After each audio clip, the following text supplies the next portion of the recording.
जी good morning, नमस्कार, सुप्रभात, राधे राधे मित्रों। आप सभी का स्वागत आज की करंट अफेयर्स की क्लास में है। हाँ जी, सभी मित्र फटाफट जुड़ जाइए। बलराम शर्मा, रिचपाल लेघा, अजय कुमार, सभी मित्रों का हार्दिक स्वागत है आज की करंट अफेयर्स की क्लास में, जिसमें हम लोग बातचीत करने वाले हैं कुछ महत्वपूर्ण बिंदुओं के बारे में जो आपकी एग्जाम की दृष्टि से इंपॉर्टेंट है। उन सभी को लेकर आज आपके सामने हाजिर हुए हैं। तो सभी मित्र एक बार फटाफट good morning, good morning, good morning, नमस्कार, सुप्रभात लिख दीजिए। उसके बाद आज के कारवां की शुरुआत करते हैं और शुरुआत करते हैं आज के ज्ञान की। ठीक है, आज के ज्ञान की बात करते हैं। ज्ञान की बात किसके साथ? ज्ञान की बात बाबा के साथ। बात बाबा रे साथ, बाबा के साथ। आजा भाई पोली, आजा, तुम भी आजा रे, तुम भी सुन ले, नोट्स बना ले भाई। ज्ञान की बात बाबा के साथ जरूर करते हैं, जरूर करते हैं। भारती, अर्चना, अरे भाई कन्हैया लाल मीना, सभी मित्रों का स्वागत है। अनुपुरोहित, फटाफट जुड़ जाइए मित्रों। उसके बाद शुरुआत कर देते हैं आज के ज्ञान की। और आज का ज्ञान क्या है जरा सुन लो भैया। आज का ज्ञान बड़ा धांसू है। जिंदगी को जियो, उसे समझने की कोशिश ना करो मेरे मित्रों। जिंदगी को जियो, उसे समझने की कोशिश ना करो। चलते वक्त के साथ चलो, वक्त को बदलने की कोशिश ना करो भैया। वक्त अपने आप बदल जाएगा, आप तो प्रयास करते रहिए, आगे बढ़ते रहिए। वक्त एक दिन खुद ब खुद बदल जाएगा, आपको बदलने की जरूरत नहीं पड़ेगी। तो आप सभी मित्रों का स्वागत है कि जिंदगी को जियो, उसे समझने की कोशिश ना करो। चलते वक्त के साथ चलो भैया, वक्त को बदलने की कोशिश मत करो, क्योंकि वक्त अपने आप बदलता चला जाएगा। हाँ जी, चलिए मेरे दोस्तों, ज्ञान की बात की शुरुआत करते हैं। और सबसे पहला सवाल आज आपकी स्क्रीन पर जो आया है वो क्या है जरा देखो और उसका जवाब देने की कोशिश करिएगा।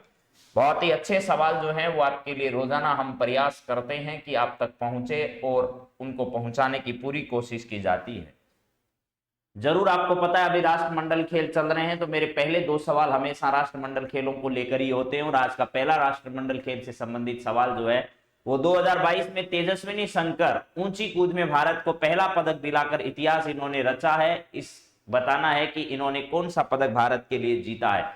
देखिए भैया, ऊंची कूद जो है इस प्रतियोगिता में तेजस्विनी ने जो है, तेजस्विनी शंकर, तेजस्विनी शंकर है, तेजस्विनी यादव नहीं है। यादव तो आईपीएस अफसर थी जो कि चूरू जिले की डीएसपी भी रह चुकी है, अलवर जिले में भी रह चुकी है, उनके नाम से मुझे याद आ गया।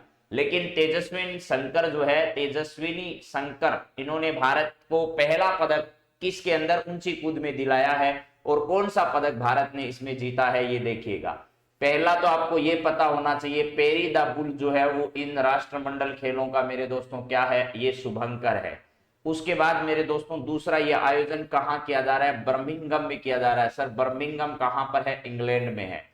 इसके बाद अगला 2026 में कहां आयोजित किया जाएगा, तो ऑस्ट्रेलिया के विक्टोरिया प्रांत में अगला आयोजित किया जाएगा, ऑस्ट्रेलिया के विक्टोरिया प्रांत में। ये जो राष्ट्रमंडल खेल है वो मेरे दोस्तों ब्रिटेन के आधिपत्य में जो देश रहे हैं उन देशों का एक क्या है, खेल है, आयोजन है। लेकिन इसमें अमेरिका जैसा देश जो है वो अभी भी इसमें भाग नहीं लेता है। तो ये बात भी आपको क्या करनी है, ध्यान रखनी है। इसमें भारत का जो ध्वजावाहक इस कार्यक्रम के अंतर्गत रही है वो पीवी सिंधु रही है। सर ये बात भी हम लोग जानते हैं। इसके बाद पहला मेडल भारत में इसमें किसने जीता था, तो ध्यान रखना है आपको किसने जीता था कि भाई भारोत्तोलन में मीराबाई चानू जो है उन्होंने पहला मेडल इस बार जीता था। मीराबाई ने इस बार पहला मेडल जो है वो जीता था। और ये कहां से संबंधित है सर, ये मणिपुर से संबंधित है। और मणिपुर में लोकटक झील और केबुल लामजाओ नेशनल पार्क है। केबुल लामजाओ और नेशनल पार्क की जो पुंगड़ी है, यहाँ पर अब जो धीरे धीरे लोग फैल रहे थे, जो अपने अपने व्यवसाय के अनुसार यहाँ काम कर रहे थे, उन सबको यहाँ से वो सारी चीजें हटाने के लिए आदेशित कर दिया गया है। अब यह है कि भारत ने पहला पदक जीता है किसके अंदर, भारत नहीं, एशिया का भी पहला इसे कहा जा सकता है क्या, भारत को पहला पदक दिलाकर इतिहास रच दिया है किसने, तेजस्विनी शंकर ने। तेजस्विन शंकर जो है, तेजस्विन शंकर जो है, इन्होंने क्या किया है, ऊंची कूद से इनका संबंध है। किससे है भैया, ऊंची कूद से संबंधित है। और इनको जो पदक मिला है वो कांस्य पदक मिला है। कौन सा पदक मिला है? कांस्य पदक मिला, और कांस्य पदक को जीतकर भारत के साथ इसमें सफलता अर्जित इन्होंने की है। तो इसका राइट आंसर जो है वो क्या है? कांस्य पदक है, ये आपको ध्यान रख लेना है। अगला आयोजन 2026 में कहां कर किया जाएगा? ऑस्ट्रेलिया में इसमें आयोजन किया जाएगा। चलिए इसके बाद देखिए दोस्तों, आपको पहले भी मैंने कुछ बताए हैं कि भैया आपको ध्यान रखना है, किस किस के बारे में बताया है कि कल किस किस ने पदक जीते थे, तो ये भी देख लीजिएगा। इससे पहले टेबल टेनिस की भारतीय टीम है वो क्या कर चुके, इसके अंदर जो है वो गोल्ड मेडल जीत चुकी है राष्ट्रमंडल खेलों में। इसके अलावा मेरे दोस्तों गोल्ड मेडल लोन बॉल में वुमेन्स की जो टीम है उन्होंने गोल्ड मेडल जीता है भारत के लिए। इसके अलावा देखिए सिल्वर मेडल जीता है बैडमिंटन में, संयुक्त इवेंट जो हुआ है, मिक्स्ड इवेंट जो है उसमें बैडमिंटन ने भारत में जो है वो सिल्वर मेडल जीता है। इसके अलावा विकास ठाकुर जो उन्होंने सिल्वर मेडल वेट लिफ्टिंग में प्राप्त किया है। इसके अलावा लवप्रीत सिंह जो उन्होंने ब्रॉन्ज मेडल जीता है वेट लिफ्टिंग के अंदर भारत के लिए। और राष्ट्रमंडल में पुरुष टेबल टेनिस की टीम और महिला लोन बॉल की टीम जो उन्होंने भी क्या किया है? पदक हासिल किए हैं। इसके अलावा आपको पता होना चाहिए राष्ट्रमंडल खेलों में मिक्स्ड बैडमिंटन मिक्स्ड इवेंट में भारतीय जो टीम है उन्होंने क्या जीता है? रजत पदक जो है वो हासिल कर रखा है। तो ये सब बातें भी आपको परीक्षा की दृष्टि से क्या करनी है? ध्यान रखनी है। बाकी तो राष्ट्रमंडल खेल जैसे ही संपन्न होते हैं आपको पूरा राष्ट्रमंडल खेल पर एक विशेष वीडियो जो है वो मैं उपलब्ध करवाने वाला हूं, जिसको लेकर के आपको परीक्षा में सवाल पूछे जा सकते हैं। वो सभी सवाल हम लोग वापस बातचीत करेंगे। चलिए अगला सवाल है, राष्ट्रमंडल खेल 2022 के संदर्भ में आपको सत्य कथन बताना है, यानी कल के दिन भर में जो पदक भारत ने जीते हैं उनको लेकर के ये सवाल मैंने बनाया है। बाकी पीछे तो बहुत सारे मेडल भारत जीत रहा है, ठीक है। और कुल मिलाकर आपको पता होगा 18 जो पदक हैं, जब तक समाचार लिखे गए, समाचार लिखे जाने तक भारत ने 18 पदक जीत लिए थे, जिसमें से 5, 7 और 8, 5, 7 और 8 क्या है? 5 भारत ने समाचार लिखे जाने तक गोल्ड मेडल जीत लिए, 7 भारत ने सिल्वर मेडल जीत लिए समाचार लिखे जाने पर, और समाचार लिखे जाने तक 8 ब्रॉन्ज मेडल जो है वो भारत ने क्या कर लिए थे? प्राप्त कर लिए थे। यानी पदक तालिका में भारत ने 18 पदक जो है वो अब तक राष्ट्रमंडल खेलों में जीते हैं, जिसमें 5 गोल्ड मेडल, 7 सिल्वर मेडल और 8 ब्रॉन्ज मेडल इस तालिका में भारत के पास रहे हैं। इसके बाद जो है वो तुलिका मान जो है उन्होंने रजत पदक जीता जूडो प्रतियोगिता में कल के दिन, और सौरव घोषाल जो इन्होंने ब्रॉन्ज मेडल जीता है स्क्वॉश के अंदर, और गुरदीप सिंह है इन्होंने ब्रॉन्ज मेडल जीता है वेट लिफ्टिंग के अंदर। यानी ये सभी कथन आपके क्या है भैया? सत्य हैं। जी सर ये सभी कथन क्या है? सत्य हैं। ये भी आपको ध्यान रख लेना है। हाँ क्या है? तुलिका मान, सौरव घोषाल, गुरदीप सिंह, ये नाम याद रखने। इसके अलावा तेजस्विन शंकर जो है इन्होंने भारत को सबसे ज्यादा चर्चित पदक कल दिलाया, क्योंकि इससे पहले भारत ने इस प्रतियोगिता में कोई भी पदक जीता नहीं था।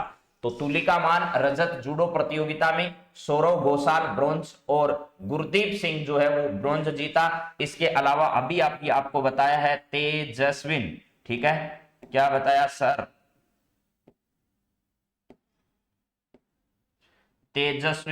तेजस्विन शंकर जो है इनका जरूर ध्यान रखना है, क्योंकि जो पहला पदक आया है वो किस प्रतियोगिता में है? ऊंची कूद प्रतियोगिता में है। लॉन्ग जंप जो प्रतियोगिता है, ठीक है, एक लॉन्ग जंप होता है और एक हाई जंप होता है। तो हाई जंप जो है उसमें तेजस्विनी शंकर ने जो है वो ब्रॉन्ज मेडल जीता। ये आपसे परीक्षाओं में पूछा जा सकता है, क्योंकि भारत का इस प्रतियोगिता में यह क्या है?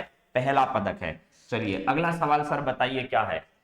अगला सवाल आपकी स्क्रीन पर आ रहा है। भारत और अमेरिका के मध्य 14 से लेकर के 31 अक्टूबर के मध्य युद्धाभ्यास के 18वें संस्करण का आयोजन कहां पर किया जाएगा? भारत और अमेरिका के मध्य 14 से लेकर के 31 अक्टूबर के मध्य युद्धाभ्यास के 18वें संस्करण का आयोजन किया जाएगा। भैया ये बात एकदम सही है। भारत और किसके बीच में? अमेरिका के बीच में युद्धाभ्यास किया जाता है। युद्धाभ्यास का नाम ही युद्धाभ्यास है। युद्धाभ्यास का नाम ही क्या है? युद्धाभ्यास। आपसे पूछे युद्धाभ्यास किन दो देशों के बीच में होने वाला सैनिक एक्सरसाइज है, तो आपको ध्यान रखना है यह है भारत और अमेरिका के बीच में होता है। भारत और किसके बीच में होता है? अमेरिका के बीच में इसका आयोजन किया जाता है। इस बार इसका कौन सा संस्करण होगा सर? 28वां संस्करण इसका आयोजित होगा। कब होगा सर ये? यह आपका आयोजन होगा 14 से लेकर के 31 अक्टूबर 2022 को। अक्टूबर 2022 को इसका आयोजन किया जाएगा। ठीक बात है सर, ये तो समझ में आ गया हमें। इसके अलावा मालाबार युद्धाभ्यास है, उसमें भी भारत और अमेरिका भाग लेते हैं, लेकिन उसके अंदर भारत के अलावा और अमेरिका के अलावा जापान और ऑस्ट्रेलिया भी भाग लेते हैं, ये ध्यान रखना है। इस बार इसका आयोजन 14 से लेकर के 31 अक्टूबर 2022 के बीच में उत्तराखंड में किया जाएगा। कहां पर किया जाएगा? उत्तराखंड में किया जाएगा। उत्तराखंड जो है यहाँ पर ये अभ्यास इस बार आयोजन किया जाएगा, ये ध्यान रखना। उत्तराखंड में पुष्कर सिंह धामी जो है, पुष्कर सिंह धामी, पुष्कर सिंह क्या है? धामी जो है यहाँ के सरकार के मुखिया हैं, यानी यहाँ के चीफ मिनिस्टर हैं। इसके अलावा उत्तराखंड जो वो पहला स्टेट है जहां पर क्या किया जा रहा है, न्यू एजुकेशन पॉलिसी जो है 2020, इसको प्राथमिक स्तर तक लागू किया जा रहा है। किस स्तर तक? प्राथमिक स्तर तक लागू किया जाने वाला पहला राज्य कौन सा है? ये है। और ये वो राज्य है जिसने कॉमन सिविल कोड जो है, common civil code CCC, common civil code, ठीक है, एकल नागरिक संहिता जिसको अपन कहते हैं, एकल नागरिक संहिता, एकल नागरिक संहिता, ये लागू करने की बात कह दी है। पहला हालांकि गोवा है जिसने लागू कर दिया, लेकिन अभी तक उत्तराखंड ने लागू किया नहीं है, उत्तराखंड लागू करने वाला है, इस प्रकार की बात वहां चल रही है। चलिए, इसके बाद है उत्तराखंड। इसका राइट आंसर होगा कि उत्तराखंड में भारत और अमेरिका के बीच में 18वां युद्धाभ्यास का संस्करण जो है वो क्या किया जाना है? अक्टूबर में आयोजित किया जाना है। गुजरात में नहीं और अलास्का में भी नहीं, और वाशिंगटन डीसी जो है, वाशिंगटन डीसी में मेरे मित्रों आपको मालूम होना चाहिए कौन कौन सी चीजें हैं वाशिंगटन डीसी के अंदर, ठीक है सर। वाशिंगटन डीसी के अंदर हमें पैसे तो पता है क्या क्या चीजें हैं, लेकिन फिर भी आप क्या कर दो और बता दो, हमें क्या कर दो और बता दो भैया, वाशिंगटन डीसी के अंतर्गत और क्या क्या है वो बता दो। यहां पर WHO सॉरी, यहां पर विश्व बैंक जो है, क्या है? विश्व बैंक, विश्व बैंक जो है इसका यहां पर क्या है भैया? मुख्यालय है, अमेरिका की राजधानी है। इसके अलावा IMF जो है, इस IMF का मुख्यालय भी यहीं पर है। इन दोनों की स्थापना 1945 के अंतर्गत की गई थी, आपको यह भी पता होना चाहिए। 1945 में इसकी स्थापना, वैसे 1944 की डेट भी आती है, लेकिन आप लोगों को यह याद करना है।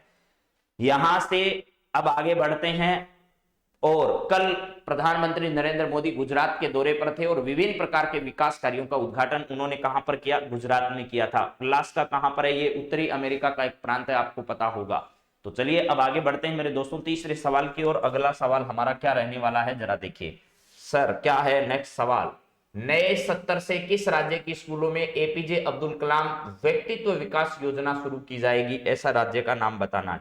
भारत के एक ऐसे राज्य का नाम आपको बताना है जहां पर स्कूलों में APJ अब्दुल कलाम व्यक्तित्व विकास योजना की शुरुआत की जाने वाली है। हाँ जी, पोटोमेक नदी के किनारे है, ठीक बात है। गुड मॉर्निंग नवी, गुरु, कविता चौधरी, सुमन शर्मा, सबको गुड मॉर्निंग है। प्रदीप गौड़, नेहा सोनी, सभी सभी जुड़ जाइए, फटाफट फटाफट जवाब दीजिए। अरे वाह, फटाफट जवाब आ गया है। APJ अब्दुल कलाम भारत के मिसाइल मैन के नाम से मशहूर है। क्या है? मिसाइल मैन के नाम से मशहूर, मिसाइल मैन के नाम से मशहूर। और इसके अलावा मेरे दोस्तों भारत के पूर्व राष्ट्रपति, सबसे सिंपल राष्ट्रपति अगर कहा जाए तो आपको कोई औचित्य नहीं होगा।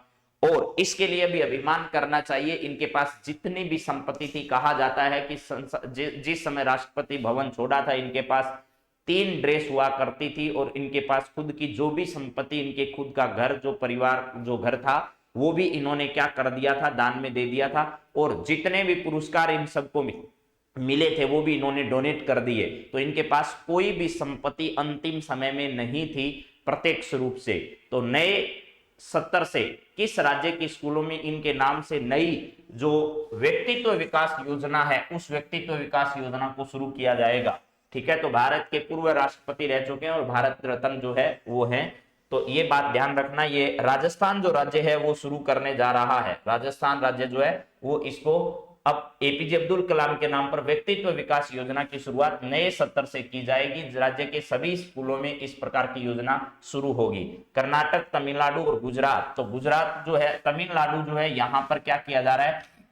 यहां पर शतरंज ओलंपियाड जो है, शतरंज ओलंपियाड, शतरंज ओलंपियाड जो है, ओलंपियाड इसका आयोजन किया गया। शतरंज ओलंपियाड का आयोजन कहां पर किया गया सर? चेन्नई में किया गया। विश्व शतरंज ओलंपियाड का आयोजन कहां पर हुआ? चेन्नई में हुआ सर। इसका शुभंकर थम्बी रहा होगा। हाँ सर, थम्बी रहा है। इसका उद्घाटन जो है वो विश्वनाथ आनंद और किसने किया था? आनंद और, ठीक है, प्रधानमंत्री मोदी जी जो है इन्होंने इसकी जो मिसाल रिले रिले मिसाल जो है उसका उद्घाटन किया था। रिले, ठीक है, रिले मसाल जो है इसका उद्घाटन भी किया गया था। प्रतिवर्ष शतरंज ओलंपियाड की मसाल हिंदुस्तान से आरंभ होगी और अलग अलग महाद्वीपों से जाकर लास्ट में उस महाद्वीप या उस देश पहुंचेगी जहां पर उसका क्या किया जाना है? आयोजन किया जाना है। तो मेरी उम्मीद है कि आपको ये बात समझ में आ रही होगी कि भैया 44वां शतरंज ओलंपियाड अभी हाल ही में कहां पर आयोजित किया गया है? वो आयोजित किया गया तमिलनाडु के कहां पर? चेन्नई में इसका आयोजन किया गया। ठीक है, कर्नाटक में नहीं किया गया और गुजरात में भी इसका आयोजन नहीं किया गया है, आपको ये भी ध्यान रख लेना है। तो कर्नाटक जो है यहां पर बेंगलुरु में, आपको पता होगा इसरो का मुख्यालय बेंगलुरु। बेंगलुरु में क्या है? इसरो का मुख्यालय है सर, ये बात तो सही है। और 7 अगस्त की डेट जरूर ध्यान रखना, 7 अगस्त को क्या करने वाला है इसरो, ये जरूर पता रहना।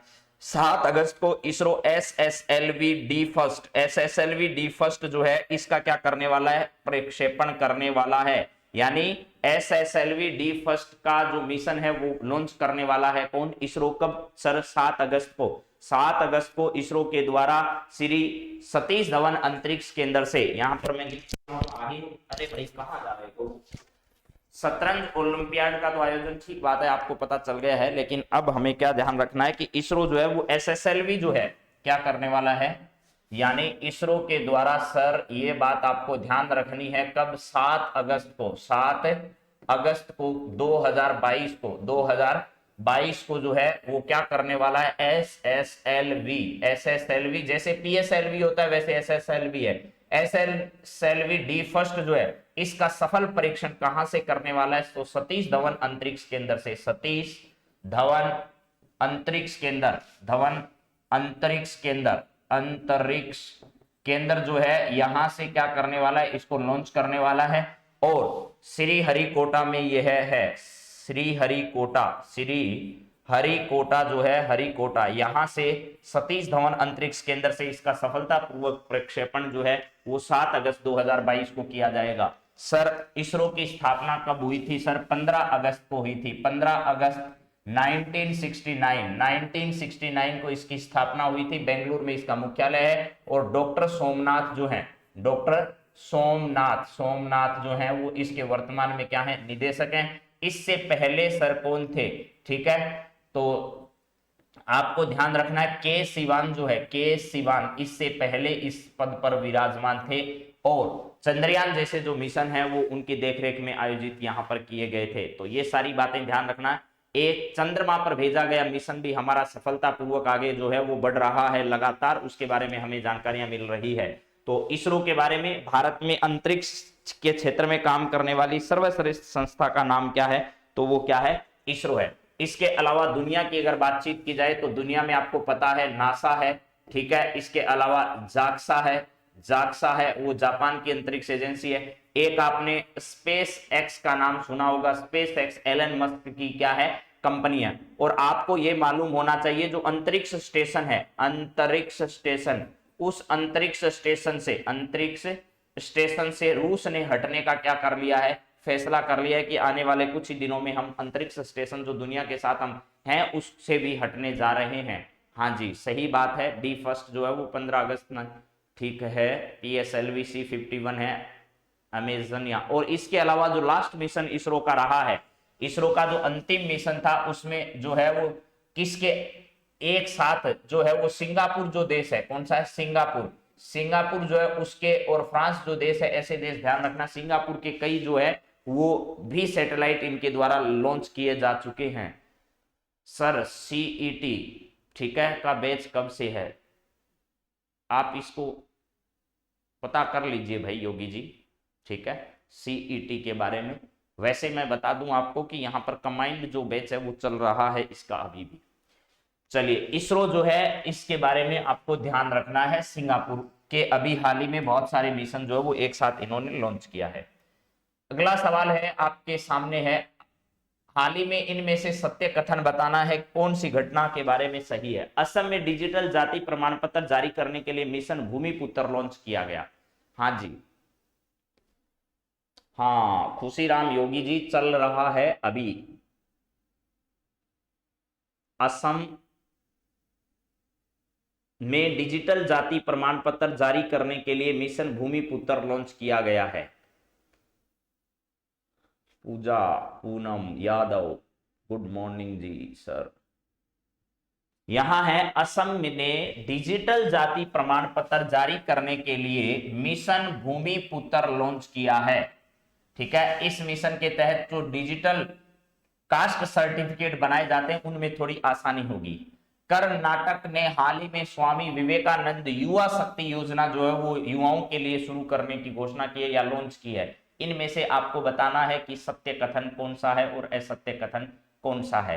तो इसमें दोनों कथन ए व बी जो है वो क्या है, सत्य है, आपको ध्यान रखना है। असम में तो क्या किया गया, डिजिटल जाति प्रमाण पत्र जारी किए जा रहे हैं, और किस मिशन के तहत, मिशन भूमिपुत्र। मिशन क्या है भैया, मिशन है आपका मिशन भूमिपुत्र। भूमिपुत्र जो है, भूमिपुत्र इसको लॉन्च किया गया, मिशन भूमिपुत्र को लॉन्च किया गया है। ठीक है, इसके अलावा यहां पर कर्नाटक जो है, इस कर्नाटक के स्वामी विवेकानंद, स्वामी विवेकानंद जो हैं, जिनके बचपन का नाम नरेन या नरेंद्र था, स्वामी विवेकानंद युवा शक्ति योजना। आपसे सीधा भी पूछा जा सकता है कि स्वामी विवेकानंद युवा शक्ति योजना का संबंध किस राज्य से है, तो आपको जवाब देना है ये कर्नाटक से संबंधित है सर। ठीक है, और मिशन भूमिपुत्र जो है वो किससे संबंधित है, तो असम में है, और असम में डिजिटल जो कास्ट सर्टिफिकेट है उसको लॉन्च करने के लिए यह शुरू किया गया है। इसके अलावा आपसे पूछा जा सकता है एपीजे अब्दुल कलाम व्यक्तित्व विकास योजना, अब्दुल कलाम व्यक्तित्व विकास योजना, व्यक्तित्व विकास योजना का संबंध किस राज्य से है, विकास योजना, इसका संबंध किस राज्य से, जो आपको जवाब देना है, इसका संबंध सर राजस्थान से है। इसका संबंध कहां से है, राजस्थान से है। तो मुझे उम्मीद है कि आपको ये बात याद रह जाएगी, याद ही करना है बस। हाँ जी, हरी सिंह जी राठौड़ नमस्कार साहब, आपको सबको नमस्कार है। हाँ, खुशीराम आपको बता दिया है, कल से ही स्टार्ट हुआ है, आ जाइएगा, बाकी पता कर लीजिएगा आप आकर। यहां पर है, राजस्थान में रीको द्वारा एक नया औद्योगिक पार्क विकसित किया जा रहा है। ये कहां पर किया जा रहा है, राजस्थान में रीको के द्वारा क्या किया जा रहा है भैया, रीको के द्वारा एक नया जो है, रीको के द्वारा नया औद्योगिक क्षेत्र जो है वो आपको बताना है कि कहां पर शुरू किया जा रहा है। नया औद्योगिक क्षेत्र कहां विकसित किया जा रहा है, बिलाड़ा जोधपुर में, रोहट पाली में, नीमराणा अलवर में, घिलोट अलवर में। देखिए नीमराणा और घिलोट अलवर है, यहां पर एक जगह आपको पता है कोरियाई पार्क की स्थापना की गई है, कोरियाई पार्क जो है यहां पर बनाया गया है। ठीक है, एक क्या किया गया, कोरियाई पार्क की स्थापना यहां पर की गई है। एक इसके अलावा जापानी पार्क जो है, जापानी पार्क जो है वो बनाया गया। जापानी पार्क कहां पर है सर, दो जगह है, एक तो कहां पर है, नीमराना में है, नीमराना अलवर में है, इसके अलावा सर घिलोट में है। कहां है, घिलोट अलवर में भी जो है वो जापानी पार्क है, लेकिन कोरियाई पार्क सिर्फ कहां पर है, घिलोट में है। कहां पर है, घिलोट अलवर में सिर्फ कोरियाई पार्क है। एक जेट्रो नाम की कंपनी जो है उसके द्वारा जापानी पार्क की स्थापना यहां पर की जा रही है। तो आपका इसका राइट आंसर क्या होगा, जरा देखिए। अभी हाल ही में राजस्थान में रीको द्वारा नया औद्योगिक विकसित किया जा रहा है, क्षेत्र कहां पर है, तो बिलाड़ा जोधपुर में है। और रोहट पाली जो है, यहां पर देखिए दो बातें यहां पर है, स्काउट जम्बूरी जो है, राष्ट्रीय स्काउट गाइड जम्बूरी जो है, स्काउट गाइड जम्बूरी, इसका भी जम्बूरी जो है इसका भी आयोजन किया जाएगा। प्लस इसके साथ साथ यहां पर भी औद्योगिक क्षेत्र जो है उसकी स्थापना, औद्योगिक एरिया या औद्योगिक क्षेत्र का निर्माण किया जा रहा है। औद्योगिक क्षेत्र जो है यहाँ कहां पर है, रोहट पाली में भी है, औद्योगिक एरिया का निर्माण किया जा रहा है। पूरा का पूरा इस प्रकार का मिशन वहां स्थापित हो रहा है, रोहट पाली में भी। ठीक है, तो नीमराना अलवर आ गया, घिलोट अलवर आ गया। बिलाड़ा जो जोधपुर है, यहां पर क्या किया जा रहा है, राजस्थान रीको द्वारा, रीको क्या कर रहा है, अलग अलग क्षेत्र जो है उनमें औद्योगिक इकाइयों की स्थापना किस प्रकार की जा रही है, हाँ जी, यहाँ पर नीमराना लिख दिया गया। अरे भाई एक छोटी सी मिस्टेक यहाँ पर लिख दी है, ये नीमराना नहीं है, आपको ये घिलोट तो याद रखना है, इसके अलावा भिवाड़ी अलवर याद करना है। क्या है? भिवाड़ी अलवर याद करना है। भिवाड़ी अलवर जो है यहाँ पर याद करना, और गिलोट भी याद करना है। गिलोट दोनों जगह कोरियाई पार्क भी है, और ये गिलोट में आपका जापानी पार्क भी है, दोनों पार्क यहाँ पर हैं, ये ध्यान रख लेना है। चलिए अब बात करते हैं, तो रिको द्वारा, रिको का क्या काम है? रिको का काम है अपने यहाँ लोकल क्षेत्र में भी औद्योगिक इकाइयों की स्थापना करना, उनको आर्थिक सहायता प्रदान करना, और भी अत्याधुनिक सुविधाएं जो फॉर्मेलिटी से संबंधित, जैसे डॉक्यूमेंटेशन से संबंधित कोई काम है, ये सारे काम किसके द्वारा किए जाते हैं? रिको के द्वारा जो है औद्योगिक इकाइयों की स्थापना में सरलता को बनाए रखने के लिए और ज्यादा से ज्यादा औद्योगिक क्षेत्र को बढ़ावा देने के लिए रिको की स्थापना की गई है राजस्थान सरकार के द्वारा। यह रिको अब अलग अलग शहरों में औद्योगिक क्षेत्रों का निर्माण कर रही है, और उन औद्योगिक क्षेत्रों में लोकल लोग और अन्य लोग भी जो है वो उत्पादन को बढ़ावा दे रहे हैं। तो इसका राइट आंसर क्या होगा? बिलाड़ा जोधपुर आपका होगा। वैसे ये सवाल का मेरे हिसाब से कोई बहुत ज्यादा लंबा आपको याद रखने की जरूरत इसलिए नहीं है क्योंकि हर जगह रिको के द्वारा अब नए औद्योगिक क्षेत्रों का निर्माण किया जा रहा है। ठीक है, हाँ जी, जसवीर रंगा, हिसार की धरती से प्रणाम, नमस्कार भाई हिसार से भी। हाँ, रिको की स्थापना 1969 में, आप सही बता रहे हैं, लेकिन पहले रिको की स्थापना से संबंधित आपको पता होना चाहिए, रिको से पहले भी एक संस्था थी, उसके बाद में 1980 जो आया, कौन सा दौर आया? पहले 1969 में दो संस्थाएं मिलकर काम करती थी, खान एवं खनिज विभाग और आपका औद्योगिक क्षेत्र का निर्माण। बाद में रिको जो है वो 1 जनवरी 1980 जो है, 1 जनवरी 1980 से पृथक रूप से अलग से काम करने लगा, रिको काम करने लगा। ठीक है, उसके बाद खान एवं खनिज जो क्षेत्र था उसकी खनन निर्माण से संबंधित अलग संस्था की स्थापना कर दी गई, और रिको औद्योगिक क्षेत्र में अलग से काम करने लग गया। ये भी आपको ध्यान रख लेना है। चलिए अगले सवाल पर बात करते हैं। सर अगला सवाल बताइए आपको। नेक्स्ट है, भारत की 10 आर्द्र भूमियों को रामसर साइट में नामित किया गया है। करने के बाद भारत में अब कुल कितनी रामसर साइट हो गई? आजकल भारत में रामसर साइट की संख्या लगातार बढ़ रही है, आपको पता होगा। पिछले दिनों मैंने बताया था कि 5 राजस्थान की आर्द्र भूमियां जो है इनको रामसर साइट में शामिल किया गया, 5 को रामसर साइट में शामिल किया गया था। अभी 10 और ऐसी है जिनको रामसर साइट में शामिल कर लिया गया है, यानी इसी एक महीने के अंदर अंदर 15 ऐसी आर्द्र भूमियां हैं भारत की जिनको रामसर साइट में क्या किया गया है? शामिल किया गया है। रामसर क्या है सर? रामसर ईरान का एक क्या है? शहर है। रामसर क्या है? ईरान का एक शहर है।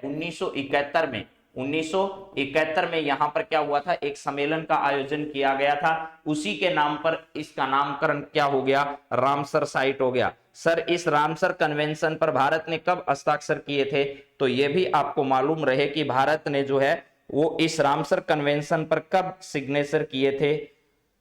हाँ सर, 1971 में यह सम्मेलन हुआ, और 1 फरवरी 1982 को 1 फरवरी 1982 को भारत ने इस रामसर कन्वेंशन पर क्या किए थे? सिग्नेचर किए थे। रामसर साइट में ये शामिल हुआ। तो अभी हाल ही में राजस्थान के 15 ऐसे स्थान हैं जिनको अभी हाल ही में शामिल किया गया है। तो 5 के शामिल करने के बाद भारत में 54 रामसर स्थल हो चुके थे, और अब 10 को और कर लिया तो भारत में अब 64 रामसर स्थल हो चुके हैं। यानी ऐसे आर्द्र भूमियां जो हैं उनको संरक्षित करने की जरूरत महसूस हो रही है। उसमें से आपको ध्यान रखना है कि मेरे दोस्तों 64 रामसर साइट के स्थल जो हैं वो भारत के अंदर हैं। ठीक है, हाँ जी। तो चलिए आपको ये बात ध्यान रखनी है कि इसका राइट आंसर क्या होगा? 64 होगा। 64 ऐसे स्थल हैं अभी हाल ही में, जिसमें सबसे ज्यादा किसमें है? तमिलनाडु राज्य में शामिल किए गए। तमिलनाडु राज्य के 6 ऐसे स्थल हैं जिनको इसमें शामिल किया गया है। इसके अलावा जो गोवा है उसका भी शामिल किया गया है। इसके अलावा मध्य प्रदेश है उसका भी स्थान इसमें क्या किया गया है? शामिल किया गया है। तो ध्यान रखना है, मध्य प्रदेश है, गोवा है, इनके भी स्थल शामिल किए गए हैं, लेकिन सबसे ज्यादा जो है वो 6 स्थान कहां से लिए गए? तमिलनाडु से इसके अंतर्गत लिए गए हैं। तो 64 ऐसे रामसर स्थल भारत में हो चुके हैं, और ये आर्द्र भूमियां, नम भूमियां हैं, ठीक है, जिनको दलदली क्षेत्र अपन कहते हैं। ये प्रौद्योगिक जो जैव विविधता है उस जैव विविधता के बहुत अच्छे स्रोत होते हैं। तो जैव विविधता को बनाए रखने के लिए इन आर्द्र भूमियों को संरक्षित करने के लिए रामसर साइट में शामिल किया जाता है, ताकि वैश्विक स्तर पर इनकी एक अलग पहचान जो है वो स्थापित हो। हाँ जी, तो चलिए अगले सवाल पर बातचीत करते हैं। अगला सवाल, 8वां सवाल आपका क्या है, जरा देखिएगा। नई 10 आर्द्र भूमियों को रामसर साइट के लिए नॉमिनेट किया गया है, जिसमें सर्वाधिक किस राज्य की है, आपको यह बताना है। हाँ जी सर, वो सूजस पत्रिका भी करवा देना, हमें समझ नहीं आती है क्या पढ़ना उसमें। जरूर कराएंगे, उसके भी सवाल जो है राजस्थान करंट अफेयर्स के अलग से जो प्रत्येक शनिवार को हमारी क्लास होती है उसमें उसको शामिल करेंगे। सर्वाधिक तमिलनाडु में, हाँ अभी जो शामिल की गई है उसमें सबसे ज्यादा तमिलनाडु में, लेकिन ओवरऑल अगर देखा जाए तो उत्तर प्रदेश जो है यहाँ पर सबसे ज्यादा रामसर साइट है। 10 रामसर साइट अकेले उत्तर प्रदेश में है। हाँ, एक उड़ीसा की और एक गोवा की भी शामिल की गई है, उसकी भी बात हम कर लेते हैं। देखिए आ ही गया, आपने बोला है और हमने लिख दिया है। एक कर्नाटक और एक उड़ीसा में भी है, यहां पर लिख देता हूं, एक कर्नाटक, ठीक है, एक कर्नाटक और एक क्या है, उड़ीसा। यहां पर भी एक एक रामसर साइट है, यानी गोवा में भी एक है, मध्य प्रदेश की भी एक है, कर्नाटक की भी एक है और उड़ीसा की एक है। पिछले दिनों मध्य प्रदेश की एक को भी शामिल किया गया, इसके अलावा मिजोरम के एक रामसर जो है उसको शामिल किया गया था, और 3 तमिलनाडु के पिछले दिनों शामिल किए गए थे। ठीक है, हाँ बलराम जी आपका कमेंट आ रहा है, बहुत अच्छे से आ रहा है, एकदम बड़ा बड़ा आ रहा है, आप चिंता मत करिए, सबके कमेंट आ पा रहे हैं। यहाँ 10 नई आर्द्र भूमियों को रामसर साइट के लिए नॉमिनेट किया गया, जिसमें सर्वाधिक किस राज्य की है, जो अभी हाल ही में शामिल की गई है। और ये लिखा है 1971 को क्या हुआ था, रामसर कन्वेंशन हुआ था। रामसर कन्वेंशन जो है, कन्वेंशन ये कब हुआ था, तो रामसर कन्वेंशन ये 1971 में हुआ था, और कहां पर, ईरान में हुआ था। इसके अलावा भारत इसमें कब शामिल हुआ, भारत ने हस्ताक्षर जो है इस कन्वेंशन पर, भारत ने हस्ताक्षर कब किए थे, तो आपको ध्यान रखना है भारत ने 1 फरवरी 1982 को इस कन्वेंशन पर सिग्नेचर किए थे।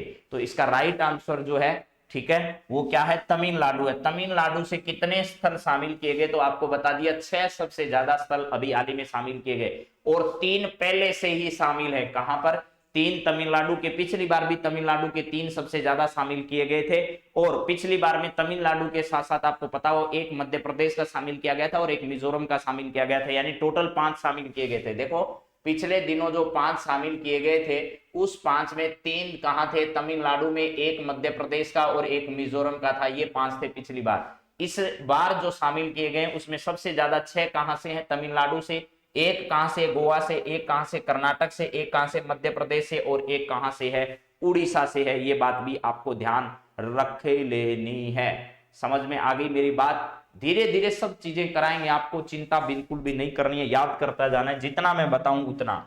ठीक है, एक भी सवाल आपका बचेगा नहीं भाई इससे संबंधित जो है वो। चलिए, नंदा झील किस राज्य में स्थित है, जिसे रामसर साइट में हाल ही में नॉमिनेट किया गया है। जो ये 10 स्थान शामिल किए गए हैं मेरे दोस्तों, इन 10 स्थानों में, ठीक है, जो अभी हाल ही में 10 स्थान जो हैं वो शामिल किए गए हैं, उनमें से आपको बताना है। जो 10 स्थान आपके शामिल किए गए हैं, इन 10 में से, ठीक है, इन 10 स्थानों में से क्या करना है, आपको बताना है। ये जो 10 स्थान अभी हाल ही में आपके सामने आए हैं, इनमें से आपको पता है भाई 6 तो एक राज्य के हैं, उसके अलावा एक एक हैं सबके, ठीक है, 4 जो राज्य हैं यहाँ पर क्या किया गया, एक एक रामसर स्थल जो है वो शामिल किए गए हैं, जिसमें एक आपका मध्य प्रदेश का, एक कर्नाटक का है, एक उड़ीसा का है, ठीक है, एक गोवा का है।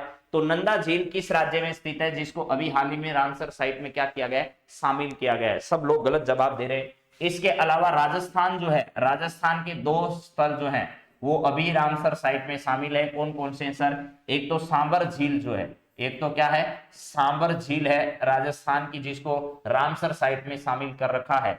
एक इसके अलावा केवलादेव राष्ट्रीय उद्यान जो है, केवलादेव राष्ट्रीय उद्यान जो है, नेशनल पार्क जो है, इसको भी यहां पर शामिल किया गया। ये कहां पर है सर, भरतपुर के अंदर है। और आपकी सांबर झील जो है वो मुख्यतः जयपुर जिले में, लेकिन अजमेर में भी इसका कुछ भाग फैला हुआ है, ठीक है। और इसके अलावा नागौर जो है, यहाँ पर भी इसका कुछ भाग है। तो जयपुर जिला जो है, यहाँ पर इसका सारा कार्य जो है जयपुर जिले के अंतर्गत आता है। तो ये 2 स्थल राजस्थान से संबंधित है। नंदा झील जिसको हम बात कर रहे हैं वो गोवा में स्थित है, ठीक है। गोवा क्या है, यहाँ पर प्रमोद सावंत जो है, प्रमोद सावंत यहाँ के चीफ मिनिस्टर हैं, जो कि दूसरी बार मुख्यमंत्री बने हैं। सेकेंड टाइम जो है, सेकेंड टाइम जो है वो सीएम बने हैं। कौन, प्रमोद सावंत। यहाँ पर कर्नाटक में नहीं, कर्नाटक में मुंबई जो है बसवराज मुंबई उनकी सरकार है। मध्य प्रदेश में शिवराज सिंह चौहान है और उड़ीसा से नवीन पटनायक हैं और उड़ीसा से देश की राष्ट्रपति जो है वो संबंध रखती है, तो ये ध्यान रखना है। हाँ जी, कर्नाटक से एक, मध्य प्रदेश से एक, ये रामसर स्थल जो है वो शामिल किए गए। सबके नाम भी एक एक करके याद करने, एक साथ याद नहीं करना है। चलो जी, अगला सवाल बताओ सर। आप तो हमने ये याद कर लिया है। आज का 10वां सवाल जो है वो क्यों चर्चा में है? कल था 4 अगस्त मेरे दोस्तों। कल के दिन जो है वो भारत ने 1956 के दिन भारत के पहले परमाणु रिएक्टर के रूप में किसे शुरू किया था? भारत का और एशिया का पहला, ठीक है, भारत और किसका? एशिया का पहला परमाणु रिएक्टर भारत ने 4 तारीख को शुरू किया था। 4 अगस्त कल थी, इसलिए मैंने सवाल बना दिया है आपके लिए। 4 अगस्त 1956 को यह शुरू किया गया था। 4 अगस्त 1956, 4 अगस्त 1956 को क्या किया गया था सर? शुरू किया गया था। क्या शुरू किया गया था सर? इसी दिन जो है वो आपको ध्यान रखना है, 4 अगस्त 1956 के दिन जो है वो भारत के पहले परमाणु रिएक्टर की शुरुआत यहां पर की गई थी। भारत के पहले परमाणु रिएक्टर की शुरुआत 4 अगस्त 1956 को हुई थी। अभी हाल ही में 4 अगस्त 2022 आया, इसलिए मैंने भारत के पहले इस परमाणु रिएक्टर के बारे में चर्चा आपके सामने की है। तो इसका सही जवाब जो है वो क्या है? अप्सरा है। क्या है? अप्सरा भारत का पहला परमाणु रिएक्टर है, ये आपको ध्यान रखना है। अप्सरा जो 4 अगस्त 1956 को शुरू किया गया था, ठीक है। और राजस्थान में परमाणु ऊर्जा संयंत्र की स्थापना कहां पर की गई है? तो आपको पता होगा, रावत भाटा चित्तौड़गढ़ जो है, रावत भाटा चित्तौड़गढ़ जो है, रावत भाटा चित्तौड़गढ़ में पहला परमाणु ऊर्जा संयंत्र स्थापित किया गया और यह कनाडा के सहयोग से शुरू किया गया था और यह देश का दूसरा परमाणु रिएक्टर यहां पर स्थापित किया गया था। आपको यह भी मालूम होना चाहिए। तो अप्सरा का नाम याद रख लोगे। एक वलसुरा जो है, आईएनएस वलसुरा को क्या किया गया था? राष्ट्रपति, ठीक है, राष्ट्रपति कलर अवार्ड से सम्मानित किया गया, यानी प्रेसिडेंट कलर्स अवार्ड किसको दिया गया था? आईएनएस वलसुरा को। और हाल ही में तमिलनाडु जो राज्य है, तमिलनाडु, आज चर्चा हुई है तमिलनाडु की, तो बात सुन लो। तमिलनाडु जो पुलिस है, ठीक है, तमिलनाडु पुलिस को राष्ट्रपति या प्रेसिडेंट कलर्स अवार्ड जो है, कलर्स अवार्ड, यह प्रदान अभी हाल ही में किया गया, तमिलनाडु पुलिस को प्रदान किया गया। तमिलनाडु के मुख्यमंत्री जो हैं स्टालिन हैं, ये आपको ध्यान रखना है। एमके स्टालिन जो है वो यहाँ के क्या है? चीफ मिनिस्टर हैं। उन्होंने कहा तमिलनाडु पुलिस को इस प्रकार का सम्मान मिलना अपने आप में गौरव की बात है और पूरे देश में जो है वो अब तमिलनाडु की पहचान अलग होगी। ये तमिलनाडु का सम्मान किया गया है, ठीक है। हाँ जी, आईएनएस वलसुरा और तमिलनाडु पुलिस जो है, इन दोनों को राष्ट्रपति कलर्स अवार्ड मिला है। पहले आईएनएस वलसुरा को मिल चुका है, जो कि परीक्षा में पूछा भी जा चुका है, ये ध्यान रखिएगा। और तमिलनाडु पुलिस जो है, इसके बारे में भी ध्यान रखना। ये अभी हाल ही में किसने प्रदान किया है? तो ये हमारे उपराष्ट्रपति एम वेंकैया नायडू जो है, वेंकैया नायडू जो है, इन्होंने प्रदान किया है। और यह कलर्स अवार्ड जो वो किसने दिया था? तो रामनाथ कोविंद, जिस समय हमारे राष्ट्रपति थे रामनाथ कोविंद साहब, उस समय यह क्या किया गया? इनको प्रदान किया गया। रामनाथ कोविंद ने आईएनएस वलसुरा को प्रदान किया। भारत में परमाणु ऊर्जा के क्षेत्र में काम करने वाला सबसे बड़ा जो संस्था है उसका नाम बार्क है। भाभा, डॉक्टर होमी जहांगीर भाभा परमाणु ऊर्जा सेंटर जो है वो आपको ध्यान रखना है, बार्क है। त्रिशूल इसमें कुछ नहीं है। त्रिशूल वैसे एक मिसाइल का नाम भी है, ठीक है, रॉकेट मिसाइल जिसका नाम क्या है? त्रिशूल है। वेंकैया नायडू, सही बात है सर।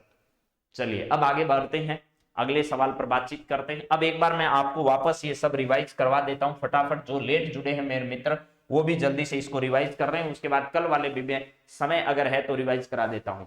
जिंदगी का आज का ज्ञान क्या है? आज का ज्ञान हमारे सामने है, यहां पर है आज का ज्ञान। आज का ज्ञान की बातें क्या है जरा सुन लो। जिंदगी को जियो, उसे समझने की कोशिश मत करो भैया, क्योंकि चलते वक्त के साथ चलो, वक्त को बदलने की कोशिश मत करो। सही बात है। हाँ, भाभा एटॉमिक रिसर्च सेंटर जो है उसी का नाम बार्क है, जो कि भारत में परमाणु ऊर्जा के क्षेत्र में काम करने वाली सबसे बड़ी संस्था है। जिंदगी को जियो, उसे समझने की कोशिश ना करो, चलते वक्त के साथ चलो, वक्त को बदलने की कोशिश मत करो। उसके बाद आज का पहला सवाल था जो ये रहा आपके सामने कि राष्ट्रमंडल खेलों में तेजस्विन शंकर ने ऊंची कूद प्रतियोगिता में भारत को पहला पदक दिलाया है। और 2026 के राष्ट्रमंडल खेल जो है वो ऑस्ट्रेलिया में आयोजित किए जाएंगे, ये ध्यान रखना है। इसके बाद थे तुलिका मान, जो इन्होंने जूडो में रजत पदक जीता है। सौरव घोषाल ने ब्रॉन्ज मेडल जीता स्क्वैश में, और गुरदीप सिंह ने ब्रॉन्ज मेडल जीता है वेट लिफ्टिंग प्रतियोगिता के अंदर। भारत ने कल तक समाचार लिखे जाने तक कुल मिलाकर, ठीक है, यहां पर कितने पदक जीत लिए हैं? 18 पदक भारत ने जीत लिए। हाँ जी, तनुज शर्मा जी, रोज क्लास होती है ठीक सुबह 5 बजे। 18 पदक जीते, जिसमें 5 गोल्ड, 7 सिल्वर और 8 ब्रॉन्ज मेडल समाचार लिखे जाने तक भारत ने क्या कर लिया? जीत लाए। चलिए, इसके बाद है अगला सवाल। भारत और अमेरिका के मध्य 14 से 31 अक्टूबर के मध्य युद्धाभ्यास का आयोजन, यानी एक मिलिट्री एक्सरसाइज है जिसका नाम ही युद्धाभ्यास है, उसका आयोजन उत्तराखंड राज्य में किया जाएगा। भारत और नेपाल के बीच में भी उत्तराखंड में पिथौरागढ़ जो जगह है जहां पर कई बार जो है वो भारत और नेपाल के बीच में युद्धाभ्यास किया जा चुका है। चलिए, इसके बाद है अगला सवाल, यहां पर है नए सत्र से किस राज्य के स्कूलों में एपीजे अब्दुल कलाम व्यक्तित्व विकास योजना शुरू की जाएगी? तो राजस्थान के सभी स्कूलों में ये योजना शुरू की जाएगी, ये ध्यान रख लेना है। इसके अलावा दोस्तों, मैंने इसरो के बारे में बताया था कि अभी इसरो जो है SSLV D फर्स्ट जो है ये मिशन 7 अगस्त को श्री सतीश धवन अंतरिक्ष केंद्र श्री हरिकोटा से क्या करने वाला है? लॉन्च करने वाला है। असम में डिजिटल जाति प्रमाण पत्र को लेकर के मिशन भूमिपुत्र लॉन्च किया गया, और कर्नाटक ने अभी हाल ही में स्वामी विवेकानंद युवा शक्ति योजना लॉन्च करने की क्या की है? घोषणा की है, ये भी ध्यान रखना है। ठीक है, इसके बाद है राजस्थान में रिको द्वारा बिलारा जोधपुर में नया औद्योगिक क्षेत्र जो है वो क्या किया जा रहा है? स्थापित किया जा रहा है। राजस्थान में कोरियाई पार्क और जापानी पार्क जो है वो गिलोट और भिवाड़ी अलवर में स्थापित है, जबकि कोरियाई पार्क गिलोट अलवर में स्थापित किया गया है। भारत की 10 आर्द्र भूमियां अभी हाल ही में नई जो है वो रामसर साइट में स्थापित शामिल की जाने की घोषणा की गई है, जिससे मिलाकर अब टोटल 64 रामसर साइट जो है वो हो जाएंगे हमारे यहाँ पर। ठीक है, हाँ जी, सब इंस्पेक्टर के लिए करंट अफेयर्स की ये क्लास काफी होगी क्या गुरुजी? काफी से भी ज्यादा होगी हरि सिंह जी, आप चिंता मत करिए। करंट अफेयर्स के टोटल सवाल आपको मिलेंगे आपके पेपर में। इसके बाद है नए स्थल शामिल किए गए, उसमें सबसे ज्यादा 6 तमिलनाडु में है, गोवा में 1 है, मध्य प्रदेश में 1 है, कर्नाटक में 1 है, उड़ीसा में 1 है। पहले जो 5 शामिल किए गए थे उसमें 3 तमिलनाडु में थे और 1 उसका मध्य प्रदेश में था, और 1 इसके अलावा मिजोरम में था। 1 कहां पर था? मिजोरम में था, ये ध्यान रखना। 1 मिजोरम में, 1 मध्य प्रदेश में, और 1 कहां पर सर? तमिलनाडु जो है, तमिलनाडु, यहां पर ये 3-5 जो लिए थे पहले उसमें से ये थे। अब जो है उत्तर प्रदेश के बाद में सबसे ज्यादा जो रामसर साइट्स जो हैं, अगर तमिलनाडु में पहले से है तो ये मुझे जानकारी में नहीं है, कोई होगा तो मैं आपको और भी बता दूंगा कि पहले से भी अगर तमिलनाडु में है तो उत्तर प्रदेश में अगर तमिलनाडु में समान हो जाएंगे, लेकिन पहले वाले मैंने अभी थोड़ा देखा नहीं है, तो आपको देखकर बताएंगे कि तमिलनाडु में पहले से भी कोई रामसर साइट है क्या, वरना अभी तक 10 जो सबसे ज्यादा है वो उत्तर प्रदेश के अंदर है। इसके बाद है 10 नई आर्द्र भूमियों को रामसर साइट के लिए नामित किया गया, जिसमें सर्वाधिक किस राज्य में शामिल हुई है? तो 6 अभी, और 3 उससे पहले 9 जो है वो तमिलनाडु में हो चुकी है। 1971 में रामसर कन्वेंशन जो है वो ईरान में हुआ, और भारत ने 1 फरवरी 1982 में इसमें सिग्नेचर किए थे। नंदा झील जो है वो अभी हाल ही में रामसर साइट में शामिल किया गया, और ये गोवा राज्य की एक झील है, ये ध्यान रखना है आप लोगों को। राजस्थान के 2 स्थल है, एक सांबर झील है और एक केवलादेव नेशनल पार्क जो है वो यहाँ पर है। 4 अगस्त 1956 के दिन भारत के पहले परमाणु रिएक्टर के रूप में किसे शुरू किया गया था? तो अप्सरा जो है वो भारत का पहला परमाणु रिएक्टर था, और राजस्थान का पहला परमाणु संयंत्र जो रातबाड़ा चित्तौड़गढ़ में कनाडा के सहयोग से शुरू किया गया था मेरे दोस्तों। और नया परमाणु रिएक्टर राजस्थान में कहां स्थापित होने जा रहा है? तो राजस्थान में ध्यान रखना, नया जो है कितने मेगावाट का सर? 700 मेगावाट की 4 इकाइयां जो है वो 700 मेगावाट की 4 इकाइयां जो है वो बांसवाड़ा में क्या होने जा रही है? 2023 से शुरू हो जाएगी। बांसवाड़ा में नया परमाणु ऊर्जा संयंत्र जो है वो बांसवाड़ा में स्थापित किया जा रहा है। हाँ जी, तो मित्रों आज की क्लास को यहां पर संपन्न करते हैं, और समय आपका ठीक 6 बज चुके हैं। कल ठीक 5 बजे वापस आप लोगों से मुलाकात करेंगे, तब तक आप सभी को बहुत बहुत धन्यवाद है। कल वापस मिलते हैं, इसी उम्मीद के साथ आप सबसे लेते हैं आज की विदाई, और कल वापस मिलेंगे। Have a nice day. सभी मित्रों को बहुत बहुत धन्यवाद जी। सहवाग, बसंती, तेपेंद्र जेठू, अशोक चाहर, हाँ जी, राम राम साहब, राम राम। भारती, सुमन कासनिया, पिंकी, मंजू कोक, योगेंद्र चौधरी, खुशी राम योगी, सबको नमस्कार, बहुत बहुत धन्यवाद। ढेर सारी शुभकामनाएं आप सभी को। कन्हैया लाल, GS शर्मा, सबको बहुत बहुत थैंक यू, धन्यवाद। Have a nice day.